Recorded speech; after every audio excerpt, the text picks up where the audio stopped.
Hello everyone, आज की video में हम history chapter 5 of class 12 through the eyes of travellers इससे रिलेटेड जो 1 मार्कर इम्पॉर्टेंट क्वेश्चंस बन सकते हैं वो सारे क्वेश्चंस डिस्कस करेंगे। इस चैप्टर को पहले मैंने डिटेल में 15 मिनट्स में एक्सप्लेन किया था। अगर आप वो वीडियो देखना चाहो तो वो मैंने ऊपर और आपको नीचे डिस्क्रिप्शन में भी मिल जाएगी। तो बिना टाइम वेस्ट किए वीडियो को शुरू करते हैं।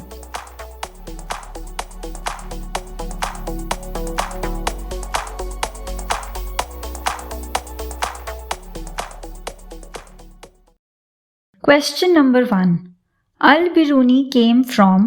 अल-बिरूनी एक ट्रैवलर थे, वो कहाँ से आए थे इंडिया? तो इसका आंसर है Uzbekistan. Next question, Al-Biruni was born in 973 in. वो कहाँ पे बॉर्न हुए थे? तो इसका आंसर है ख्वारिज़्म। ये आज प्रेजेंट डे उज़्बेकिस्तान का पार्ट है और ये यहाँ पे पैदा हुए थे।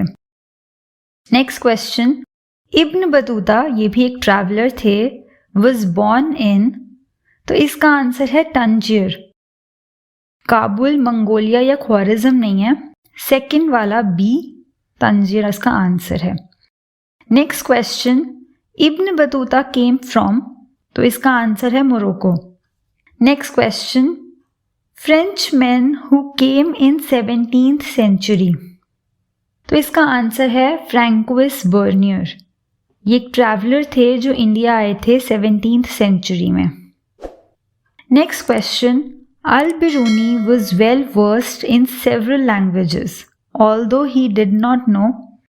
अल-बिरूनी एक ट्रैवलर थे और इन्होंने काफ़ी सारी लैंग्वेजेस में लिखा और अपने आइडियाज़ भी एक्सप्रेस किया करते थे, लेकिन एक लैंग्वेज थी जो इनको नहीं आती थी, उसका आंसर है ग्रीक।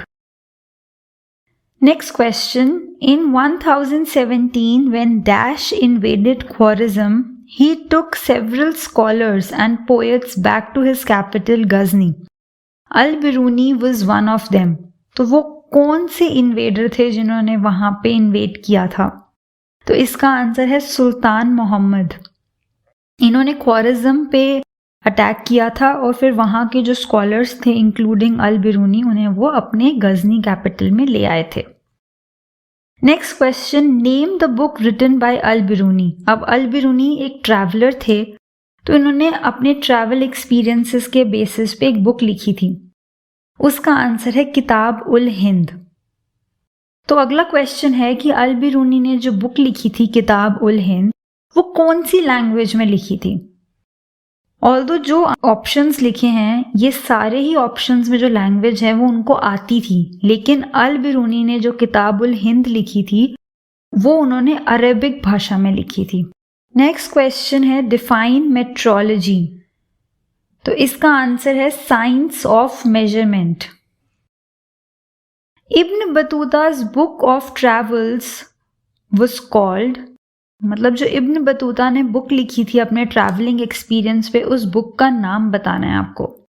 तो इसका आंसर है रिहाला और किताब उल हिंद लिखी थी अल-बिरूनी ने। Next question, Ibn Battuta's book of travel called Rihla was written in. वो कौन सी लैंग्वेज में लिखी गई थी? तो इसका आंसर है अरेबिक। अरेबिक भाषा में रिहाला लिखी गई थी। Ibn Battuta had expertise in. तो इसका आंसर है इस्लामिक रिलीजन लॉ, जिसे शरिया भी कहा जाता है। इन्हें उस लॉ की, इस्लामिक रिलीजन लॉ की काफ़ी अच्छी नॉलेज थी। Ibn Battuta had heard about Muhammad bin Tughlaq the sultan of. तो मोहम्मद बिन तुगलक सुल्तान कहाँ के थे? तो इसका आंसर है Delhi. Muhammad bin Tughlaq the sultan of Delhi. Next question, the sultan मतलब Muhammad bin Tughlaq was impressed by Ibn Battuta's scholarship and appointed him the dash.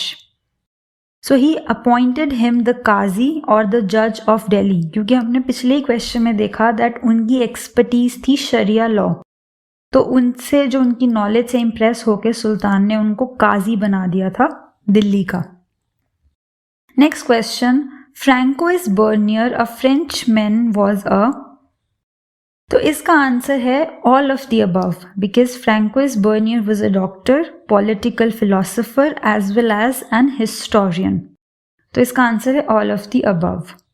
Next question, Bernier travelled to several parts of the country and wrote accounts of what he saw, frequently comparing what he saw in India with the situations in। उन्होंने जो भी travel किया India में उसे उन्होंने एक जगह से कंपेयर किया था, तो उसका आंसर है यूरोप। वो जो भी इंडिया में देखा करते थे उसे यूरोप से कंपेयर किया करते थे। Next question, François Bernier dedicated his major writings to. तो इसका आंसर है डी, लुइस 14। उन्होंने अपनी सारी राइटिंग्स उन्हें डेडिकेट की थी।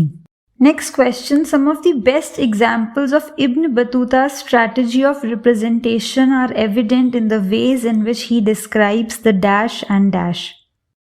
तो इसका आंसर है कोकोनट एंड पान, क्योंकि उन्होंने बहुत अच्छे से इस चीज़ का एग्जाम्पल देके बताया था कि उनके वहाँ के लोगों को इसके बारे में इतनी नॉलेज नहीं है इन चीज़ों के बारे में। Next question, Ibn Battuta described Dash as a vast city with a great population, the largest in India।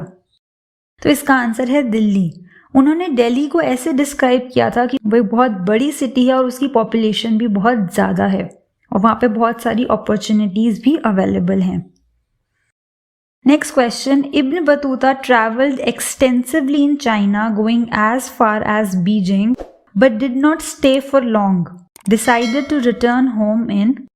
तो इसका आंसर है डी, 1347 में इब्न बतूता वापस आ गए थे चाइना से। Next question, Ibn Battuta's account is often compared with dash who visited China. तो इसका आंसर है सी, मार्को पोलो। उनकी राइटिंग्स से इब्न बतूता की राइटिंग्स को कंपेयर किया जाता है। नेक्स्ट क्वेश्चन, बैरियर्स अल बिरूनी फेस्ड।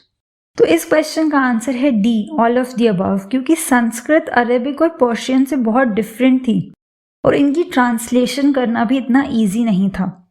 सेकंड पॉइंट, क्योंकि इंडिया में अलग अलग रिलीजियस बिलीफ्स चलते थे, अलग अलग धर्मों को लोग मानते थे, अलग अलग प्रैक्टिसेस फॉलो करते थे, वो चीज़ अल बिरूनी के लिए बहुत नई थी।